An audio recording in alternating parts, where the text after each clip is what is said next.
Hey everybody, it's Mark Crilley back with another video. This is not a how to draw video. It's a video in response to a lot of messages I've had from people asking, hey Mark, I want you to come speak at my school. Can you do that? And yeah, hopefully, yes, I can. But I think what I want to do is tell you about some of the YouTube viewers who have successfully got me invited to their schools.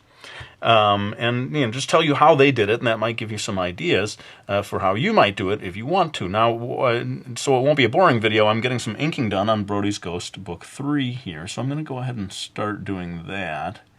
This is just a panel of one of the pages, and that'll just make this a little more visually interesting as I address this subject here. So let me tell you about the first person, to my knowledge, that successfully got me invited to speak at her school. Her name is Ashley, and she was in Indiana, in a middle school in Indiana. She may be in high school by now. It was back in 2009 that she did this, and she was very clever about putting together a letter in which she spelled out the reasons that she thought the school should invite me to speak. And she went to my website, which is markcrilley.com, and she saw, there is a section of the website dedicated to public speaking that explains what I do in my presentations. And so she sort of looked at that and she spelled out the reasoning. And I think she understood, and this is crucial if you want to make this happen,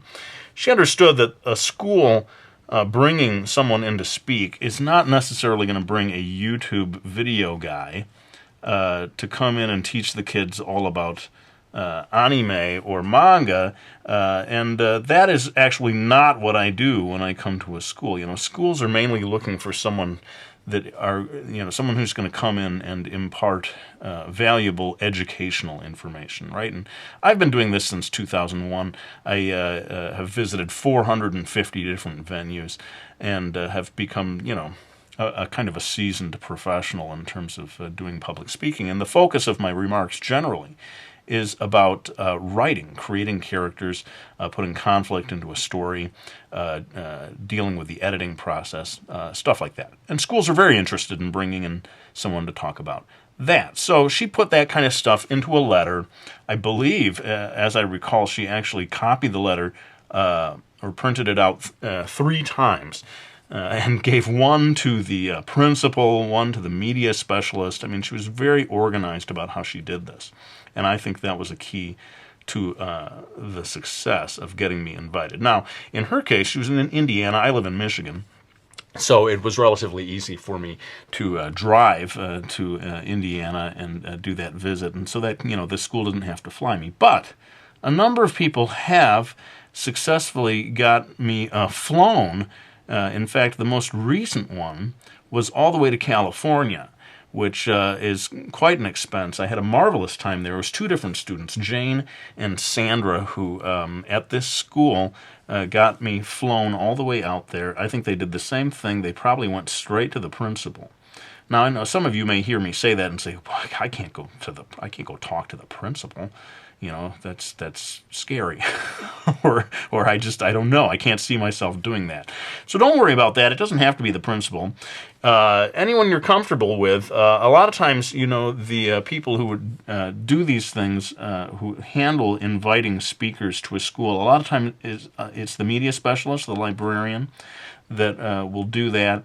Other times, I think you could just go to any teacher that you feel comfortable talking to. And tell them, that you want to have me visit. You would be surprised the degree to which teachers will respond to the fact that you're so interested in having someone come speak at the school. I mean, that'll make a big impression on them. And they want to bring people to the school that you will find interesting.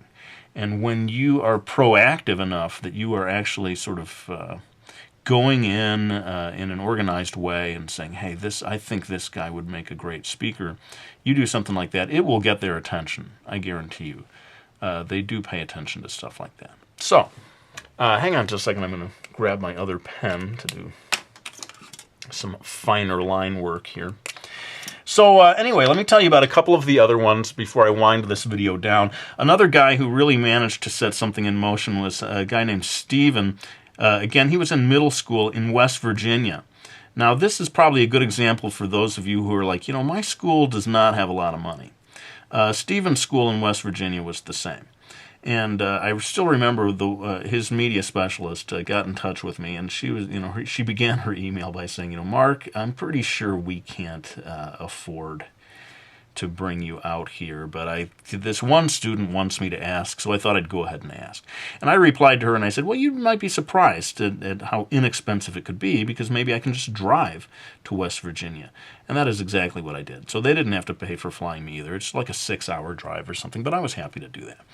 And she really helped me out in a big way, this librarian. She got in touch with other schools and libraries. We turned it into a big tour of West Virginia.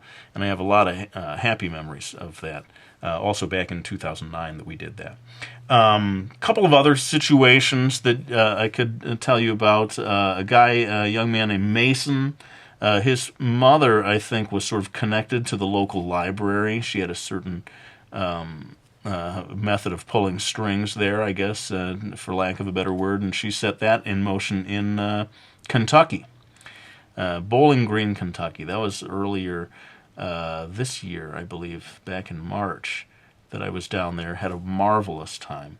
And so sometimes, you might think about, hey, my parents are sort of in the Friends of the Library or something, or my parents are in the PTA, or the PTO, or whatever your school calls it. They might be able to look into this and make this happen. So, and I just want to say in general, I don't mean for this video to be like, hey, everybody, go do this. No, absolutely not. This is for those of you who were already thinking about this, but you weren't really sure how to go about doing it. That's all this is. It's just to give you some advice on what has worked for other people in the past. Finally, one other person who made this happen was a young woman named Kiara.